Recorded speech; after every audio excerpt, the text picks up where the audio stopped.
Hello friends and welcome to this video as we look at functions in Excel. In this video, I'll be showing you how you can go about using the average if function. My name is Mercy Consolator Keller. Let's get started. So the average if function helps you to calculate the arithmetic mean of a certain range of values based on certain conditions. So say we want to calculate the average fare of the passengers here based on whether their sex is female. What you're going to do is come over to the cell where you want your value placed, equals the function average if, and then the first entry is the range for which you're going to select a criteria, in this case sex. So come over to sex, then a comma, then the criteria we are interested in female, comma, and now the last value you're going to enter is the range of values for which you want to calculate the mean. So we're interested in the average fare.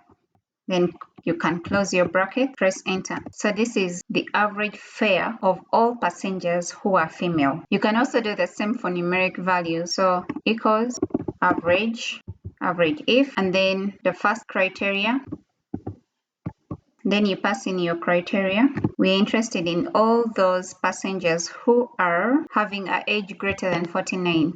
Next, you pass in the fare and you close your bracket, press enter. So this is the average fare for all the passengers that have an age greater than 49 years. That has been it for this video. If you've enjoyed the content, please give the video a thumbs up, share with your friends, and subscribe to the channel so that you're updated in new videos once they're released. Thank you and happy learning.